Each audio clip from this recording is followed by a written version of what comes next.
So earlier tonight, To Be Serious made a video about extraterrestrials, and she mentioned Giordano Bruno, who was a 16th century philosopher, scientist, astronomer, priest, cosmologist,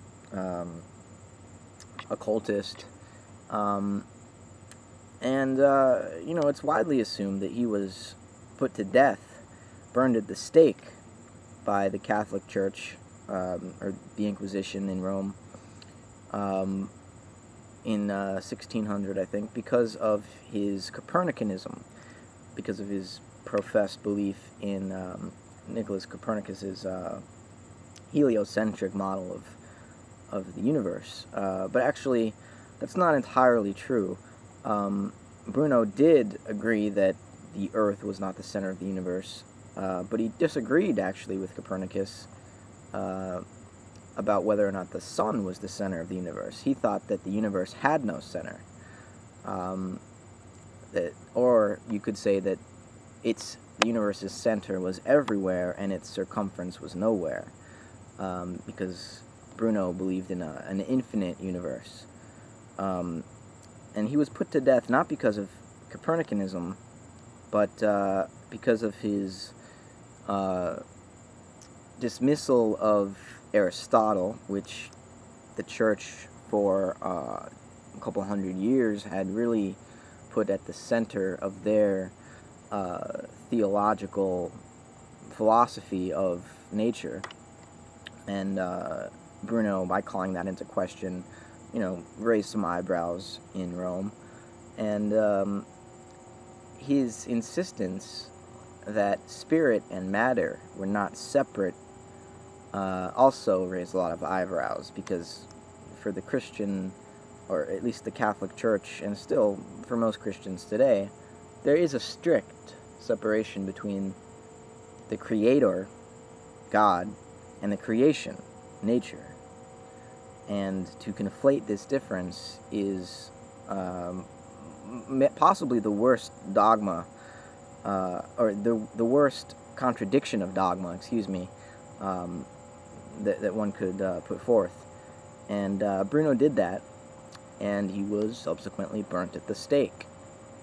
Copernicanism didn't actually become banned by the church until several decades after Bruno was put to death, which again testifies to the fact that he was not killed for his Copernicanism, but for his reworking of theological issues. Namely, he saw matter as ensouled.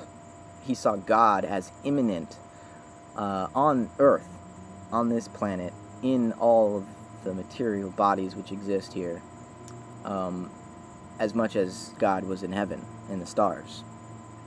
And the church didn't like that very much. And it's said, actually, that after he was pronounced guilty by the Inquisition, he was on his knees and stood up, and he said, "Perhaps you, my judges, pronounce this sentence against me with greater fear than I receive it," which is kind of a heroic statement. He was burnt on the stake on February 17th, 1600. And a lot of people nowadays consider him to be the first martyr of science, or for the cause of science against the church. But of course, many of Bruno's ideas, aside from his acceptance of the general drift of Copernicus's idea, even though, as I said, he also thought that the universe had no center, so it wasn't the sun that was at the center. There was no center, and the universe was infinite. Aside from that, Bruno actually held views that could be called panpsychist or pan-experientialist. He's normally called a pantheist, but these terms are confusing, and I would say because he was an atomist, he was more of a pan-experientialist, in that he didn't just say everything was God, he saw each body, whether it's an atom, an organism, a planet, whatever, as an aspect of God with its own inner impetus or action. It's not determined by exterior forces. So he held views that were in contradiction to what modern science understands as the truth. So I guess he's one of my heroes, one of To Be Serious's heroes as well. But he ought to be remembered. That heroic line after he was convicted by the Inquisition is really great, I think. So I just wanted to remind people of Bruno, and hopefully spur some further investigation on your part into his life, his ideas, and yeah. So thanks for listening. Boy, it's dark, huh?